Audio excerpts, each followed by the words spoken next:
PSG versus Manchester City dalam matchday ke-7 Liga Champions berlangsung di Parc des Princes. Manchester City langsung menggebrak selepas jeda. Bola muntah langsung disambar Jack Grealish menjadi gol pada menit ke-50.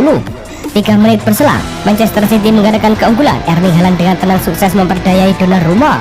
PSG merespon dengan memperkecil ketertinggalan di menit ke-56. Umpan tarik Barcola dari sisi kiri bisa dituntaskan oleh Ousmane Dembele.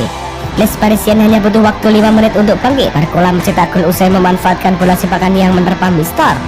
PSG bisa berbalik memimpin. Bola tendangan bebas Vitina bisa ditanduk Joao Neves menjadi gol pada menit ke-78.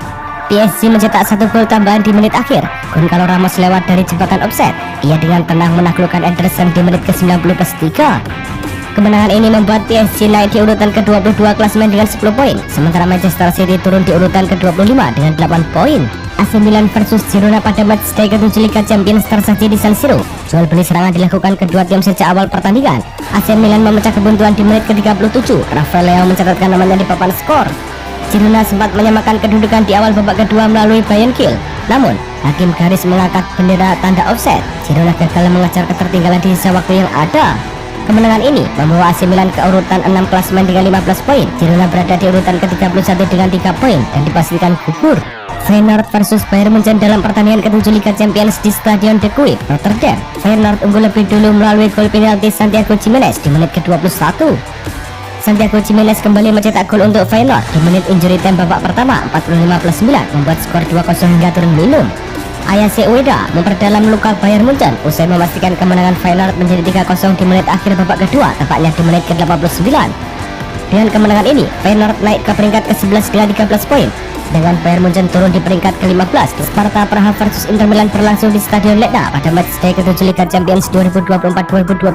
Inter tampil menekan sejak awal laga. Hasilnya, Nerazzurri mampu mencetak gol di menit ke-11 melalui Lautaro Martinez.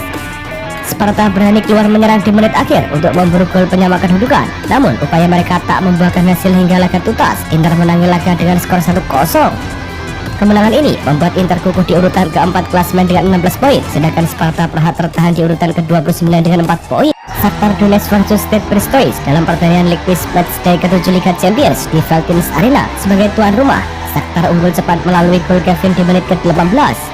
Heri Sudakov menambah keunggulan Shakhtar melalui tendangan penalti di menit ke-37. Keunggulan 2-0 Shakhtar Donetsk bertahan hingga babak berakhir, sebab Brest tidak mampu membalas 1 gol pun hingga pertandingan usai. Dengan kemenangan ini membuat Shakhtar Donetsk naik ke peringkat ke-27 dengan 7 poin. Brest tetap di peringkat 13 klasemen sementara dengan 13 poin. Matchday ke-7 Liga Champions mempertemukan Arsenal versus Dynamo Zagreb. Duel digelar di Emirates Stadium. Arsenal membuka keunggulan 2 menit pertandingan berjalan. Declan Rice mencatatkan namanya di papan skor. Arsenal tak mengendurkan serangan selepas turun minum. Gol kedua tim tuan rumah tercipta di menit ke-66. Kali ini giliran Kai Havertz yang membobol gawang Dynamo Zagreb. Arsenal menambah keunggulan di injury time melalui gol tap-in Martin Odegaard. Skor 3-0 untuk meriam London menjadi hasil akhir pertandingan. Kemenangan ini membuat Arsenal kukuh di urutan ketiga klasemen dengan 16 poin. Dynamo Zagreb tertahan di urutan ke-26 dengan 8 poin. Leipzig versus Sporting CP dalam pertandingan League Quiz Matchday ke-7 Liga Champions di Stadion Red Bull Arena. Leipzig berhasil unggul lebih dulu melalui gol yang dicetak oleh Benjamin Sesko di menit ke-19. Masuk di babak kedua, Sporting CP berusaha mengejar ketertinggalan dan mampu membalas 1 gol melalui Victor Gyökeres di menit ke-75. Namun hanya selang 3 menit, Yusuf Poulsen membalikan keunggulan Leipzig menjadi 2-1 saat pertandingan memasuki menit ke-78. Dengan kemenangan ini, RB Leipzig naik ke peringkat ke-30 klasemen dengan 3 poin, sementara Sporting CP tetap di peringkat ke-22 klasemen dengan 10 poin. Celtic versus Young Boys di pertandingan League Quiz Matchday ke-7 Liga Champions di Stadion Celtic Park. Laga berjalan alot hingga babak pertama berakhir 0-0. Gol tunggal Celtic dicetak melalui gol bunuh diri Lois Benito di menit ke-86. Celtic juga mendapatkan kartu merah untuk Daizen Maeda di menit ke-89. Sayang Young Boys gagal memanfaatkan keunggulan pemain dan gagal mencetak gol hingga akhir pertandingan. Dengan kemenangan ini, Celtic tetap berada di peringkat ke-18 klasemen dengan 12 poin. Young Boys tetap di peringkat ke-36 dengan 0 poin. Real Madrid versus RB Salzburg dalam laga matchday ke-7 Liga Champions digelar di Santiago Bernabeu. Tuan rumah pun membuka keunggulan di menit ke-23 lewat aksi Rodrigo meneruskan asis Jude Bellingham. Dua pemain tersebut kembali berkombinasi untuk mencetak gol kedua di menit ke-34. Umpan tackle Bellingham dituntaskan Rodrigo. Madrid memperbesar keunggulan lewat gol yang dicetak Mbappe usai merebut bola buah dari kesalahan kiper Salzburg, Janis Blaszczykowski. Real Madrid semakin berada di atas angin usai Vinicius berhasil ikut mencatatkan namanya di papan skor pada menit 55. Vini kembali menggetarkan gawang Salzburg di menit ke-77. Ia dengan tenang mengocek satu pemain lawan sebelum menaklukkan Blaswitz. Menit ke-85, Salzburg mencetak gol hiburan lewat aksi Mats Pidstrup. Skor 5-1 untuk kemenangan Real Madrid pun menjadi hasil akhir laga ini. Berkat hasil ini, Real Madrid berhak naik ke peringkat 16 klasemen League Pace. Di sisi lain, Salzburg semakin terpuruk di papan bawah dengan 3 poin. Ole Gunnar Solskjaer berhasil meraih kemenangan pertamanya sebagai pelatih Besiktas dengan skor mencolok 4-1 melawan Athletic Bilbao dalam pertandingan UEFA Europa League. Gol-gol dari Milot Rasika menit ke-17 dan 60, Rafa Silva 77, dan Joao Mario 90 plus 2 penalti memastikan kemenangan bagi tim tuan rumah. Satu-satunya gol bagi Bilbao dicetak oleh Unai Gomez pada menit ke-45.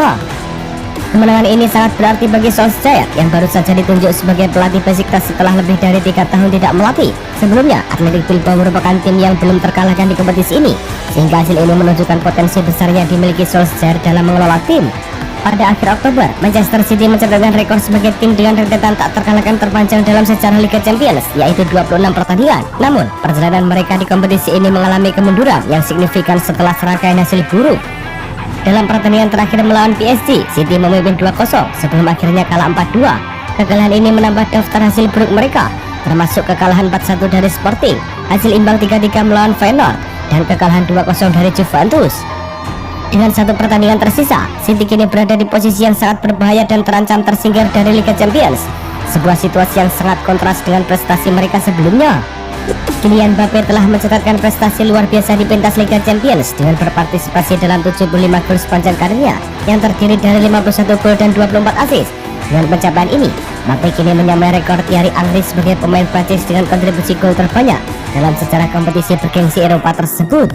Di sisi lain, Vinicius Junior juga mencatatkan tonggak sejarah dengan mencetak 100 gol bersama Real Madrid di semua kompetisi, menjadikannya sebagai pemain Brasil kedua yang mencapai angka tersebut setelah legenda Ronaldo Nazario yang mencetak 104 gol. Sementara itu, Jude Bellingham telah memberikan 22 assist sejak bergabung dengan Los Blancos, menjadikannya sebagai pencetak assist terbanyak di tim. Ini adalah kali kedua Bellingham mencatatkan 2 assist dalam satu pertandingan.